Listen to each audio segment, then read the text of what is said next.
ошо өзүңүз айтып кеткендей бул акыркы вариант эмес. Демек дагы сунуштарды ар кандай комментарийлерди эске алуу менен сиздер дагы оңдоп түзөөгө жана ошондой эле сын пикирлерге ачыксыздар да, туурабы? Албетте, коомдук талкуунун табияты ошондой.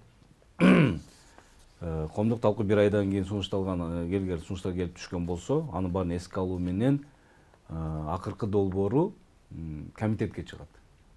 Комитетте концепциясы биринчи окууда жактырылат, жактырылса.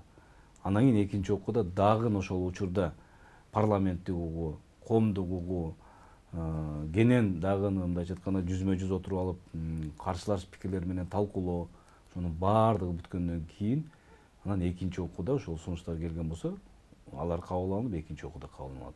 Анан үчүнчү окуу редакциялык мүнөздө кабыл алынып, анан кийин мыйзам күчүнө киргенден кийин ал жалпы элдик добуш берүүгө алып чыгылат. Биз Жогорку Кеңеш бүгүнкү күнү убактылуу бир мөөнөткө ыйгарым укугун узарткан алган алтын чакырылыш бир субъект катары ушул ыйгарым укугуна ылайык бул мыйзам долбоорун элге сунуш кылуу.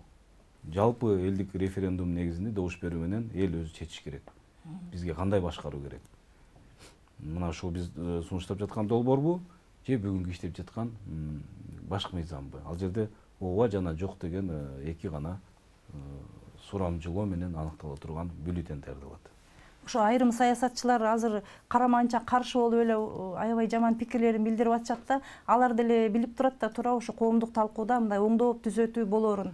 Анда алардын түпкү максаты эмнеде деп ойлойсуз? Эмне же алар түшүнбөй жатышабы? Талкуудан кандай сунуштар кабыл алынарын түшүнбөй жатышабы? Мен ойлойм, толук түшүнө эле турат көпчүлүгү.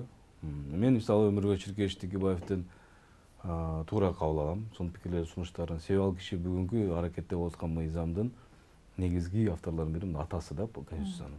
Албетте, Конституциянын атасы болгондон кийин ал өзүнүн мыйзамын, өзүнүн кабыл алынган Конституциясын коргойт, негиздейт. Ошонун тегерегинде эгерде зарыл болсо өзгөртсөк болот деген сунуштарын айтып жатат. Ал дагы туура пикир. Ар бир адамдын, ар бир инсандын өзүнүн саясатчынын пикирлери бар. Ошол эле мезгилде биз дагы ошол кеңешип, Өмүрбек Чиркешевич, Феликс Шашмешкулов, Абдыган Эркебаев сыяктуу мурда Жогорку Кеңештин экс-спикерлери жана башка сөзсүз дагы деле коомдук талкуу иретинде уюштуруп, талкуулап, пикир алышсак болот. Анга мен ойлойм, менден башка да демилгечилер дагы макул. Бул жерде Венециялык комиссия деген бар.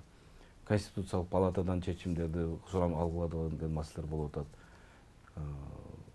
Ар тараптын пикирин эске алуу менен карап чыгуу зарыл дагы, ал мүмкүн дагы, мен ойлойм анга мүмкүнчүлүк болот.